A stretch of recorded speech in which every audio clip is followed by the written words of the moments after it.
राष्ट्रिय परीक्षा बोर्ड।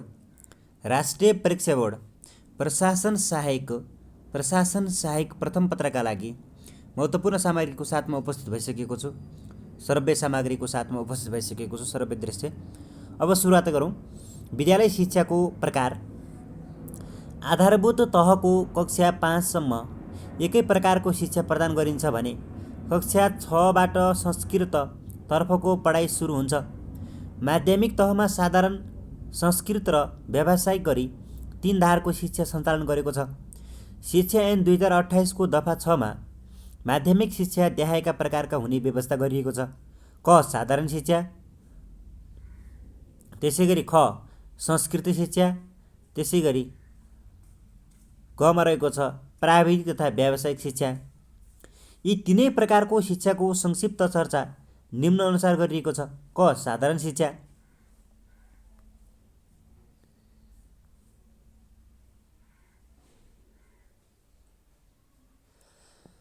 विद्यालय शिक्षालाई विशिष्टीकरण नगरेर साधारण रूपमा प्रदान गरिनुपर्दछ भन्ने मान्यतामा रही प्रदान गरिने शिक्षा साधारण शिक्षा हो। साधारण शिक्षा अन्तर्गत विभिन्न क्षेत्रको साधारण ज्ञान प्रदान गरिन्छ।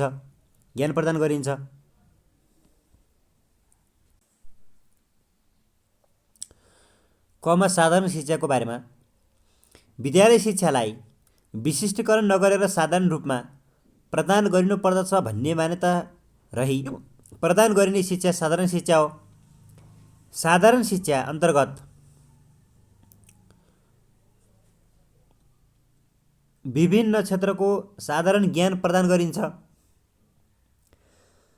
साधारण शिक्षाले दैनिक जीवनको विभिन्न समस्याहरू समाधान गर्न सहयोग गर्नुका साथै उच्च शिक्षाको विशिष्टीकरणका लागि आधार प्रदान गर्दछ। विद्यालय शिक्षामा साधारण शिक्षाको दबदबा रहेको देखिन्छ। विद्यालय तहमा कक्षा 1 देखि 12 सम्म साधारण उद्देश्य प्राप्तिका लागि साधारण विद्यालयहरूमा दिइने शिक्षा साधारण शिक्षा हो। यस शिक्षाले व्यक्तिलाई कुनै विशेष प्रकारको पेशा व्यवसायका लागि तयार पार्ने भन्दा साधारण प्रकृतिको ज्ञान र अवधारणा प्रदान गर्न जोड दिन्छ।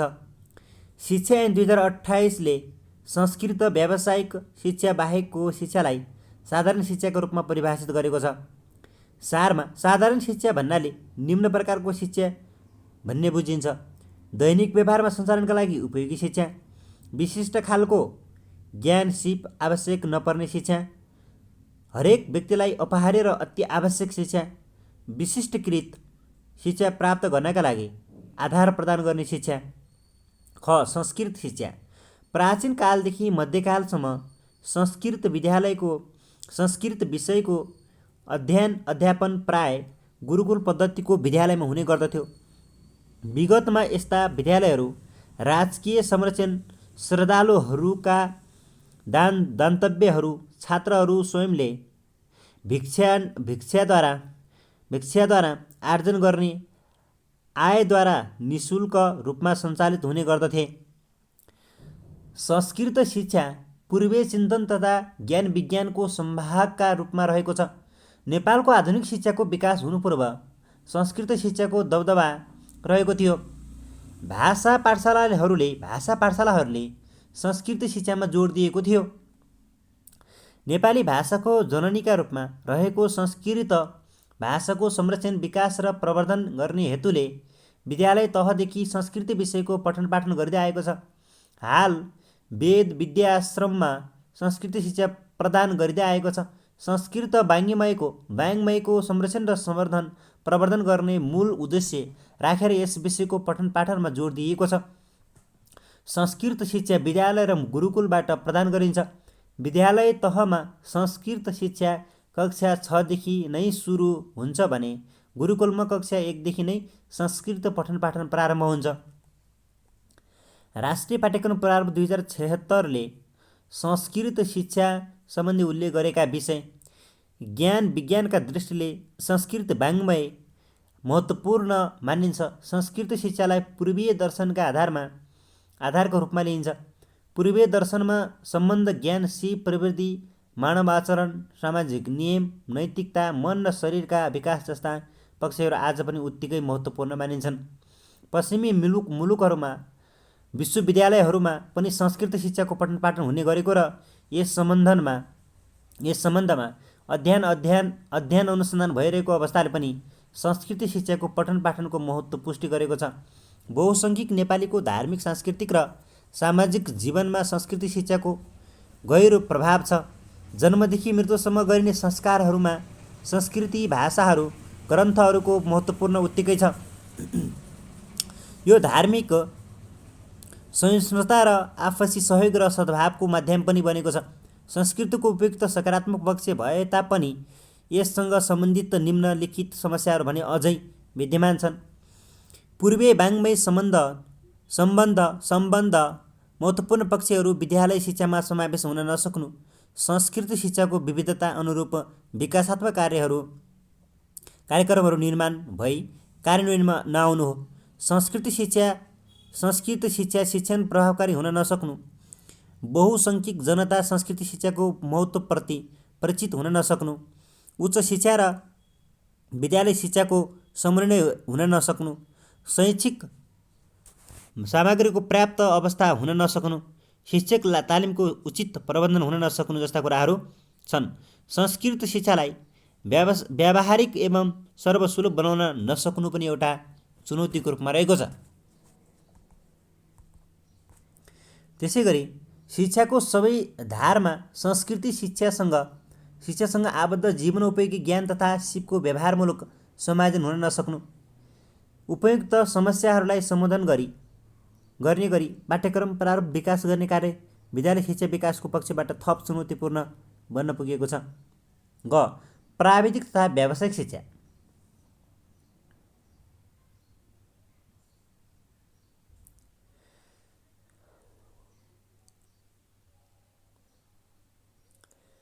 कुनै व्यवसाय तथा प्रविधिको सञ्चालनमा सघाउने शिक्षा नै व्यावसायिक तथा प्राविधिक शिक्षा हो।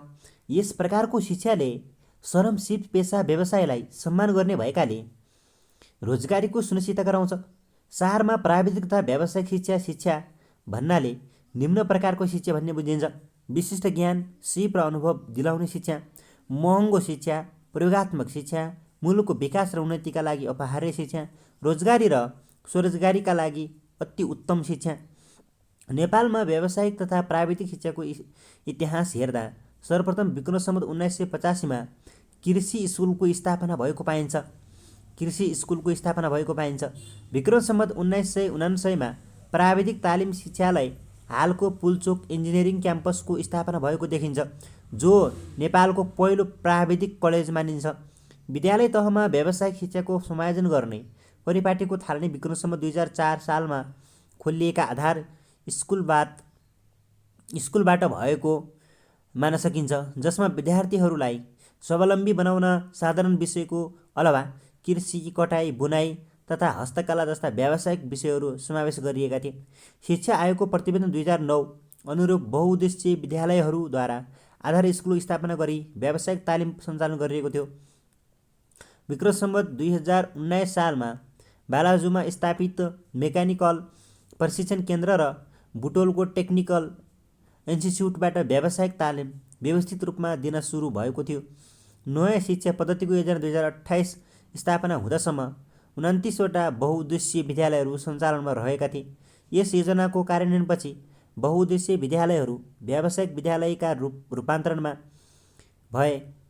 यस पद्धतिको योजनाले विद्यालय तह उत्तीर्ण जनशक्तिलाई पेसा व्यवसाय गर्न सक्षम बनाउने गरी माध्यमिक तहमा व्यावसायिकतर्फ 400 पूर्णाङ्क र साधारणतर्फ 200 पूर्णाङ्कको व्यावसायिक विषयको पाठ्यक्रम राख्यो। तर विक्रम सम्वत 2038 देखि माध्यमिक तहमा 100 पूर्णाङ्कको व्यावसायिक विषय मात्र पठन पाठन गर्न थालियो। प्राविधिक शिक्षा तथा व्यावसायिक तालिमलाई अझ व्यवस्थित गर्न विक्रम सम्वत 2045 सालमा व्यावसायिक तालिम परिषदको गठन गरियो भने विक्रम सम्वत 2050बाट निजी स्तरमा पनि प्राविधिक शिक्षालाई सञ्चालनको अनुमति दिन सुरु गरिएको थियो।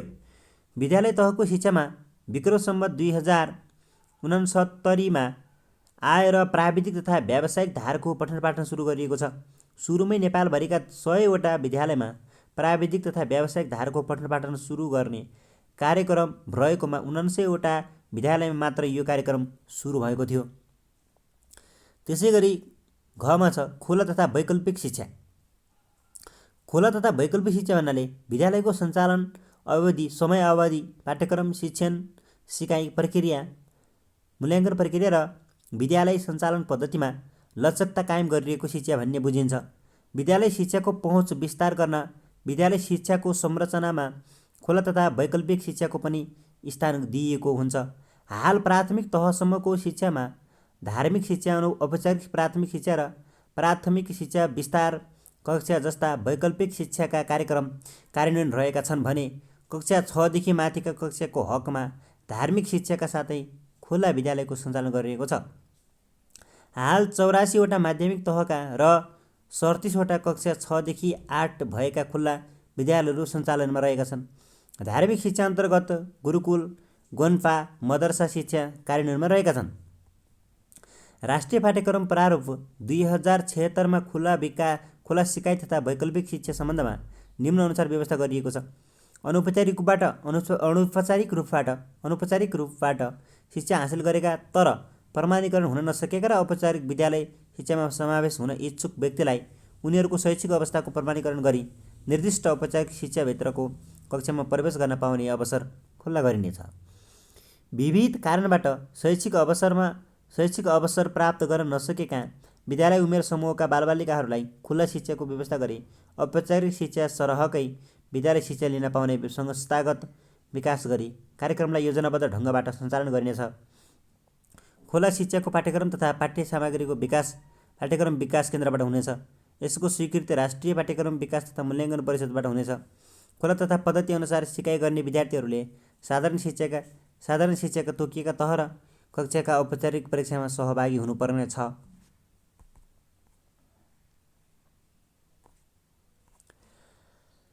त्यसैगरी खुला तथा वैकल्पिक शिक्षाका लागि समेत साधारण धारतर्फको पाठ्यक्रम संरचना लागू हुनेछ।